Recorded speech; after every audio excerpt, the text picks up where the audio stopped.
G'day everyone. We're here doing a quick review of the last 14 or 13 days of Down Under Dan being in the state, helping us look for Dad.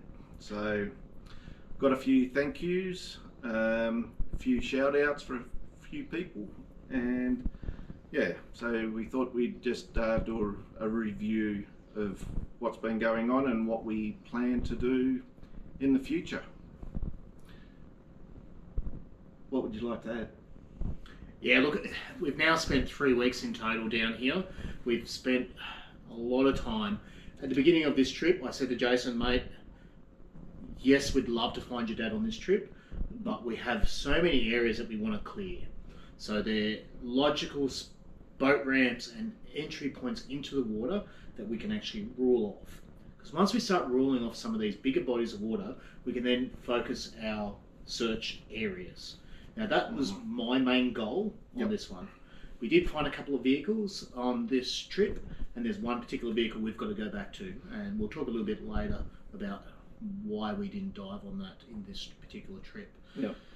My lungs are still sore. But anyway, that's another whole story. So by checking these larger areas, it has now given us the ability for our next trip. What we're really focusing on is some more finite areas and going from there. So that's the plan, and it has been the plan all along. We covered just shy of 60 lakes, dams, lagoons, rivers, boat ramps, entry points. We've ticked off a lot of places in 12 days. 12 days, yeah. So we've had some very, very busy days. Done nearly 3,500 kilometres in my vehicle since we started. We've still got another 700, 800 odd Ks to get home. So we've burned a bit of diesel driving around, but it's been worth it to clear these areas. We've had lots of help from lots of people. We have. It's actually been really encouraging. We've gone to sites that are fairly remote, and we've run into couples who may be locals or passing through, and almost on every occasion they said, hey, if you go a little bit further, there's another boat ramp, or there's this, or there's that. That's it. And it's been very useful for us, and we've come across areas that needed to be checked that we didn't even know existed. So I have my map, which we'll show you in a minute, which you guys have all seen before, where I have all my red pins where we hadn't searched, and all green pins. We actually ran out of green pins because we searched so many spots. But it's now giving us target areas that we can safely rule off. We have been very thorough with our searches, and we've been thorough on purpose, because there's no point going to an area and half checking it. It's taken a lot of time, a lot of effort.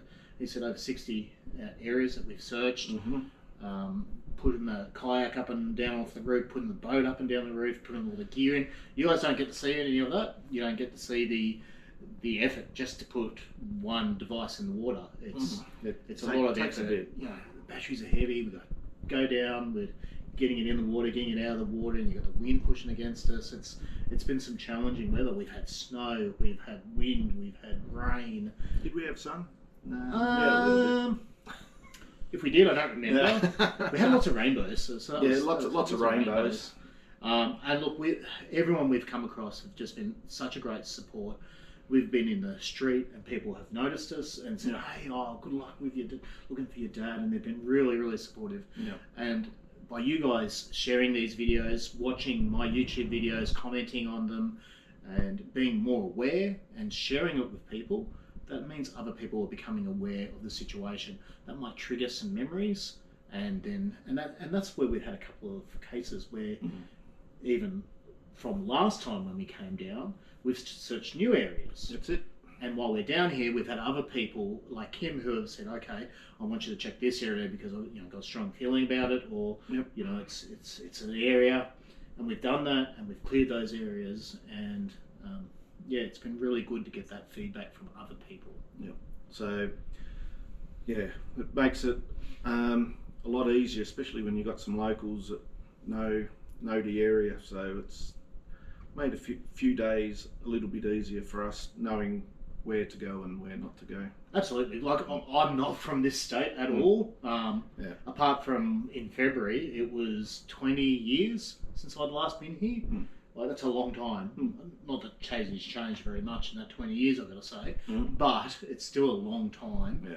And I don't know where I'm going. I've heard of places, but there's a lot of places that I have been to, but I haven't been to in a long time either. So it was a bit of a learning experience as we went, but like I said, we knocked out a lot of places over the 12 days. So I think you've actually learned a lot with this process too. Like, we are now getting so much better at actually looking at areas and understanding an area and entry points, and we do get surprised sometimes. Like, you'll go to a water area and you go, no, that's too shallow, and you go out there and it's 8 meters deep.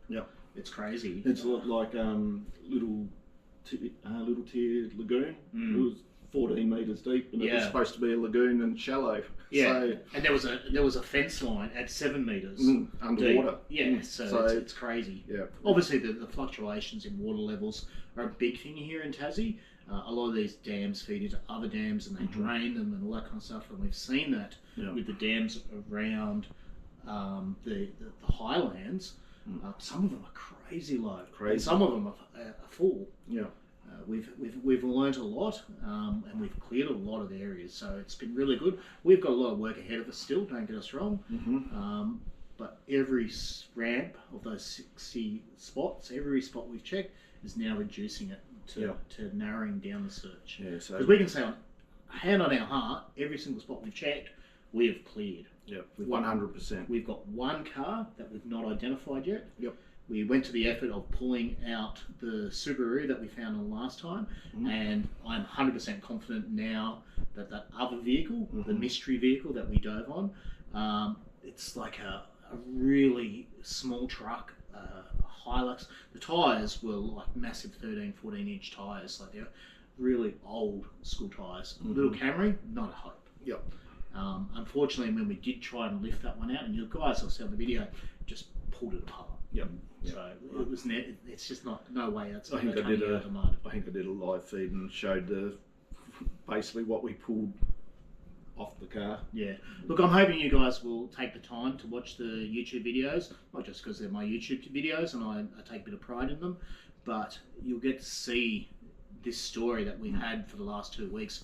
We've lived and breathed it along with Robyn, and it's been a great journey. So when they come out, which will be probably a couple of months maybe. Well, I'll stagger them, so I've got to go back to work on Tuesday, so editing videos and all that, so I've got to try and fit that in and have a balanced life as well. But when they do come out, watch them.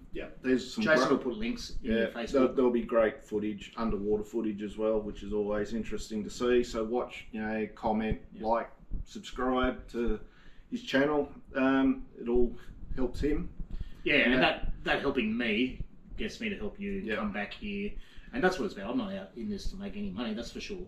I'm in it to try and help your family. Well, you're not going to make any money. We're not going to make any money, that's okay. We've well and truly blown the budget on this one, but that's okay. That's life.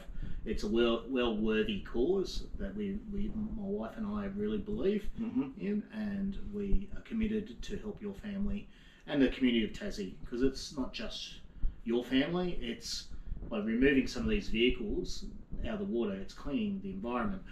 That car that we dove on yesterday morning, there's platypus right next to it, kind of thing. So having a dumpy old car with oil and fuel in it, there's no way we're going to leave that in there. We've got to get it out. The one we pulled out just north of Franklin, if you saw the stuff that was coming out of that, there's no way that should be in the water. We've got to get these vehicles, and people sometimes say, they're fish habitat. And they're not. They're a foreign body in the water. Trees, logs, all that kind of stuff. Yes, they're fish habitats. Anything made of wood, plastic, metal, tyres, oil, they're not fish habitats. All they are doing is slowly leaching crap into the water, and we've got to get them out. One day we'll get there. We'll get them all out. Now, Jason has a couple of people we want to thank particularly. In no particular order, but I've got a bit of a list in front of me. Andrew and his team at Tasmanian Divers. We rocked up there yesterday morning in a rush, and got you fitted for a dry suit. And yeah, he was more than very helpful. Very knowledgeable man. Yeah. He knew his stuff. He was Yeah. very helpful. There's a lot of divers in Tasmania, both north and south, and look, I can't recommend Andrew enough. Our main sponsor is Apollo Dive Gear. He stocks Apollo gear. Dave from Apollo, who has supported me for a couple of years now, he comes down and actually works with this company as well. So Andrew has been great. He did give us a little bit of a discount on the dry suit, which was really good. He gave me a new mask and some stuff as well. So, so if you are in the market to get some dive gear, make sure you go support Andrew. Yep, Tasmanian Divers in Invermay and Launceston, and their Tasmanian Divers group on Facebook. If you want to go and give them a like and share a bit of love, put a comment on their thing. Say, look, we saw, the our live feed, and give them some love too. All right, we also, I'll tick all the people off as we go. Colleen, who helped us get a tow truck driver, Bruce Masterton, I think it is, Masterton. Yep. So big thanks to Colleen for going and finding Bruce, and a big thank you to Bruce, who stood there all day in the rain. Mate, it was a miserable day. Like, I was in the water, so I was already wet. Yeah. But poor Bruce, he's out there and he's working and putting chains on and doing all that kind of stuff. All for love, mate. He's did a great job. He supports us 100%. Yeah. And the job was probably a little bit bigger than what he was expecting, but at the end of the day, I asked him would he be interested in working with us in the future, and he didn't hesitate and said absolutely. So we've got a good man there, Bruce. So if you're in need of towing in the Huonville area, yep, mate, show Bruce some love, because he's a good man. Yeah, he is a good man, and like I said, thanks again to Colleen for sourcing Bruce, because we would have been lost without him. We had a few offers of accommodation, breakfast. So we had Scott Smith down at Franklin. He offered us accommodation. We didn't take him up on it, but we're very grateful for the offer. So thanks, Scott. We also had Igor from Anvers Confectionery. He offered a breakfast. Didn't matter how many of us were going to rock up. He was prepared to shout us all breakfast. We didn't get there. We were still a little bit too busy. We had a few things to get sorted this morning, so we didn't get there. But yeah, thanks Igor for the offer. So yeah, greatly appreciated. Igor's been a long time supporter of the family. He's always helped out. If we do miss someone and anything, we really do apologise. Yeah. Make sure you put a comment in the little comment area so we can remedy that. Yep. While we're down Franklin Way, I'm a bit of a coffee drinker, so I went to the Mudroom Cafe, and really good coffee. Just wanted to give them a shout out because might have got a bit of a free feed out of them as well. So Mudroom Cafe in Huonville. Jason, I am a tea drinker. Yes. So no Jason for the Jimmy Roos quote. Yeah. We love you, Jimmy. Great work, mate. Where are we after that? I'd like to personally thank Tara and Ian for their loan of their caravan. It was a very nice caravan, and didn't get to tour around it, Tassie as much as probably I was expecting to, but it made staying up in the Highlands a lot more comfortable for you than in back of the old ute. No. So. So very grateful for the loan of the caravan, and big thank you to Darren for the use of the Range Rover. It struggled to pull the caravan a little bit, so we had to sort of go back to my old four-wheel drive. But it was a bonus to have that for It served its week. purpose. Yeah.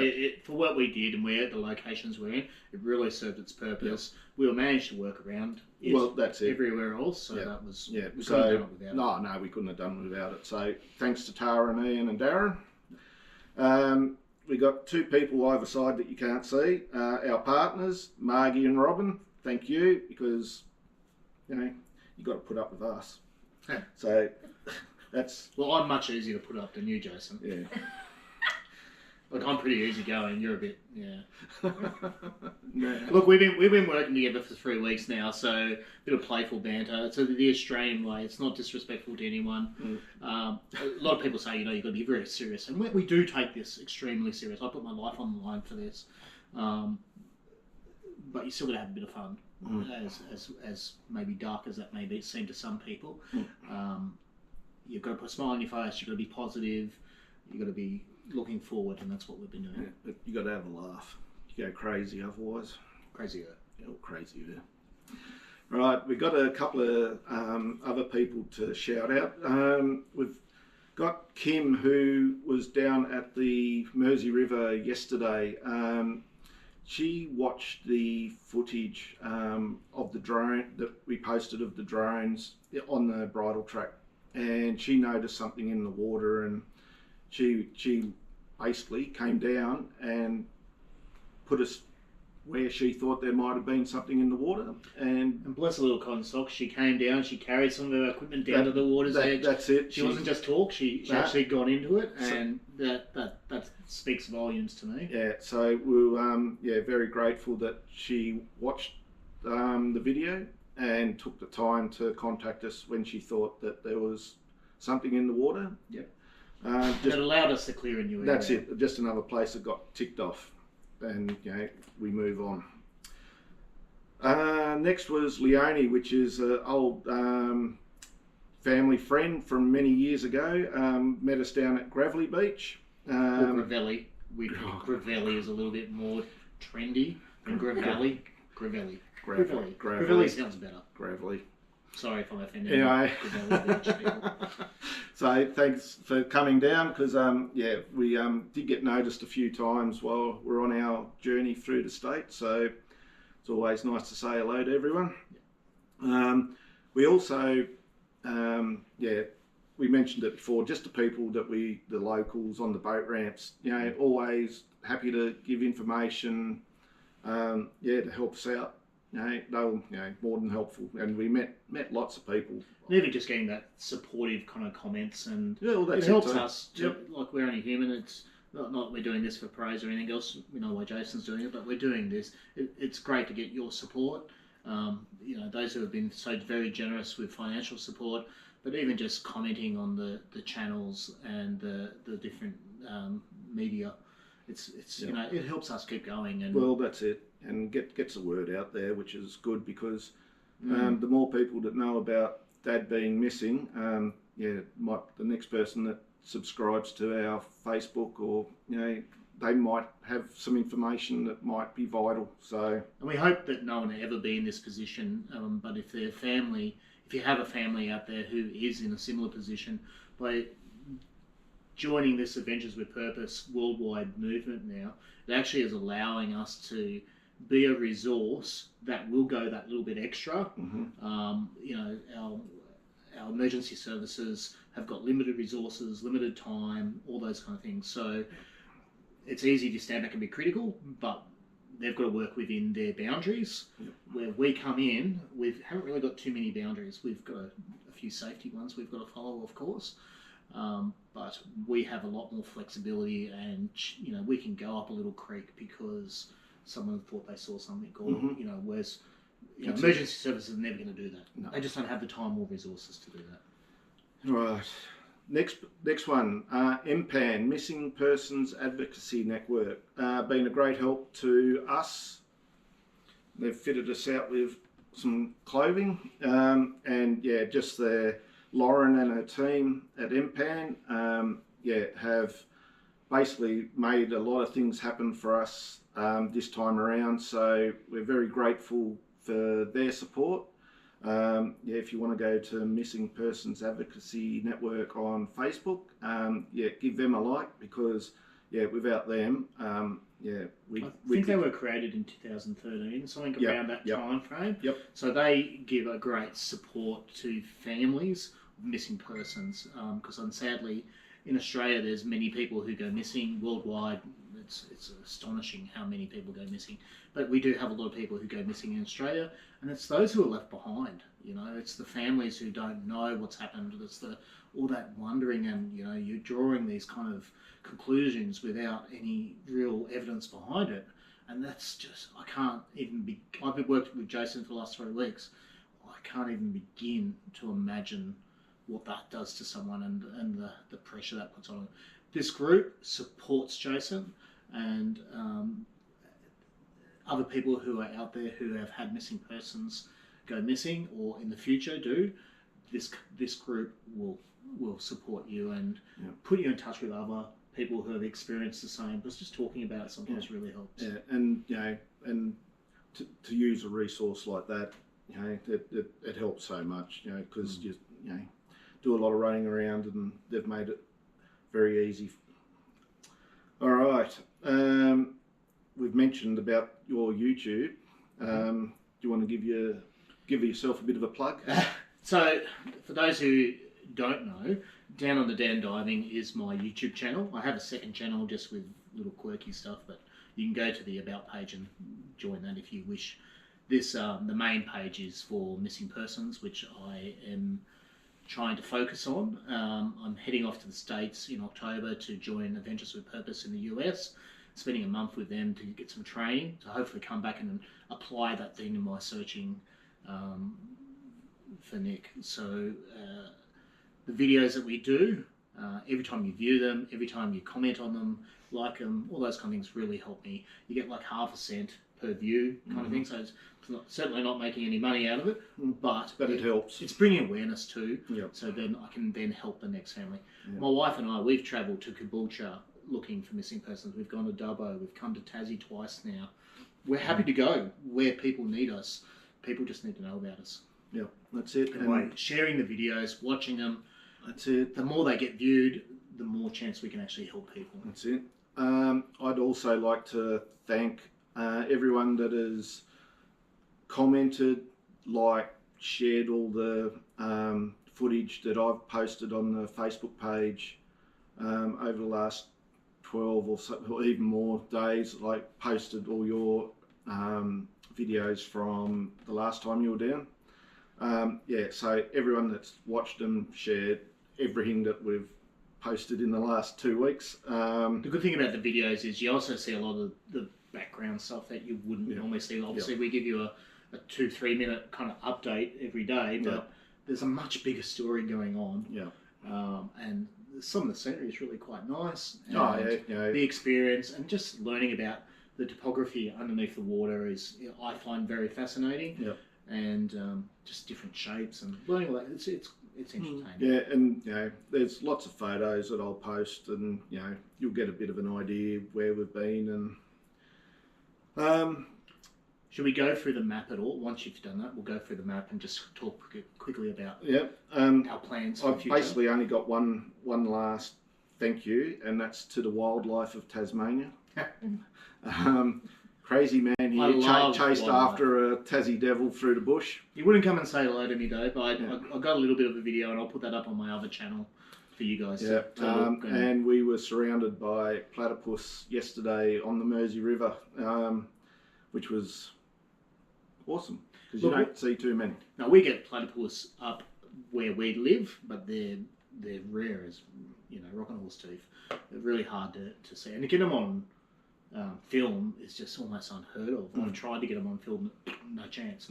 These little platypus, they just showing off for the camera. They were great. They were doing circles around the buoy, and we didn't manage to hit one single animal. No wildlife was hit by vehicles, boats, anything on. My full-time job, I've been I do a road safety program where I talk to young people about driving and learning skills how to drive properly, and one of the big things is creating a safe distance in front of you, being aware that there could be an animal runs out, and it's a big part of what I do because I have such a passion for wildlife And it breaks my heart to come down to Tassie, to be perfectly honest, because your roads are littered with little wallabies and everything spotted. We've seen a lot of stuff on the side of the road. It's really heartbreaking. Slowing down a little bit, having good vision of what's coming up, just keeping that safe distance.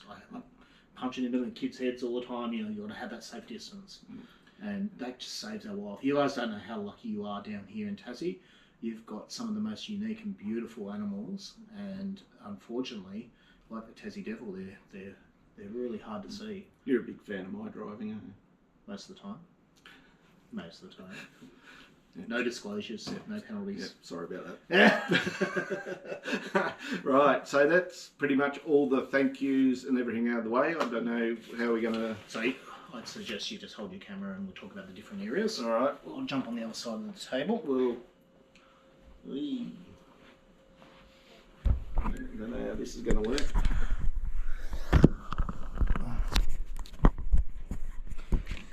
Okay, so when I first started, I had a whole heap of pins, and the pins were obviously the green ones were the ones that we'd searched.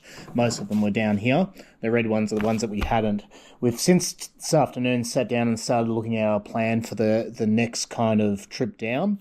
Obviously, we've located a vehicle still to ID here. That's our main priority when we come back down. We'll try and make time to get that car that we found out here, which is possibly an Excel or a Nissan Pulsar. We'll get that out of the water too as well. There's still a dam at the end of Sheffield on the turn-off road. Yeah, Commode Street. If you guys know who the owners are, we'd love to get in contact with Jason, just so we can get permission rather than just jumping the fence. We want to get permission and actually put the sonar in there and check that. Because Adventures with Purpose, Jared over in the States, he's found vehicles in the most tiniest little bodies of water. So that's right near where he used to live. We want to check that. We've also got another dam nearby and a few other spots around the Sheffield area we want to check. There's a few target areas at top of Launceston, which we just didn't get to, that we want to check. And there's a number of other ones. A lot down near Hobart that we want to get to. There's a lot of places that we haven't been to, but yeah, rest assured we'll get there. Like, it's just because we didn't get there this time around. We've got everything marked out, and we are not going to stop until every single body of water in Tasmania is feasible body of water has been checked with sonar. It'll happen. It's just, we had 12 days this time. And, we sort of did Lake Barrington, which was close to Dad's house. And then we made a mad dash up to the lakes because it was going to snow. And we wanted to get up there. Didn't it ever? I think the day after we got out of there, they had road closures and everything. So we tried to watch the weather. And we were really blessed with the weather. Yes, it was cold, and yes, we did have a few issues, particularly on one dive in regards to the water temperature. But we've been pretty blessed with the weather. Yeah. So we've covered a lot, but there's still a lot to do. Yeah, absolutely. But every time we search an area and clear it, we're thoroughly doing it, so we can say with absolute certainty, there's nothing else in here. Yeah. So then that will help any future searches for future missing persons that may be in the same scenario. Because we know a time and a date when an area has been searched. Yeah, we've marked every day with the date, and so we know where we were on a certain date, and we know when certain things were cleared. So, and we're surveying basically as many waterways as we can. Now there is a group, a government group. Who are... the Maritime College. The Maritime College are actually surveying using deeper sonar for the river. Through the Tamar. So that's pretty much why we sort of stopped the day we were up the Tamar, was we found out that they were doing sonar up and down through the Tamar. So and that, again, was just someone we met on the boat ramp and said, hey, these guys are actually doing this as well. So, which then frees us up to go look other areas. So we're in contact with them now, and we're just going to find out what they know, and it might save us a little bit of time, especially in that area. Absolutely. So I think that's pretty much got it all covered. We like I said, we're just very grateful for all the help and support that we've got over, a long time. It's nearly been 14 years since Dad's been missing. So, we're very grateful for Robyn and Dan to come on down and, try and help find Dad. So, give him a bit of love on YouTube. Every little bit helps, and we'll organise for another trip in a bit of warmer weather, hopefully. Yeah, so we'll aim to come down either January or February. It'll depend on funding. As horrible as I hate talking about money, and please forgive me, I'm not trying to rack up money for anything. It's just about trying to cover our costs. It will depend on when we can raise some funds in regards to boat tickets, fuel, all those kind of things. It all adds up, and we can't just come down here and I can't just keep earning my savings. I've got to actually try and justify this, and everyone knows can do that. Everyone knows how ridiculous fuel prices are at the minute, and the amount of kilometres we've done, we've definitely burnt through a lot of diesel. So even if you just give what you can give, even if it's just $10, whatever. Every little bit helps. It all helps. It all goes straight into an account that I use just for these kind of jobs. I don't keep any of the money myself. Everything just goes straight back into equipment and searching for missing persons. And we've had so many people who are very generous, have given some money towards the dry suit, which is great because then that allows other money to go into other resources. Yeah. So thanks again, everyone. Thanks for following us for the last 2 weeks. Hope you've enjoyed all our updates, and just keep an eye out for all the videos that Dan will post in the future, and we'll keep you informed of upcoming hopefully warmer weather searching. God bless, be safe, every day's a gift. Let's go. I knew you were going to do it. Thanks everyone. See you guys.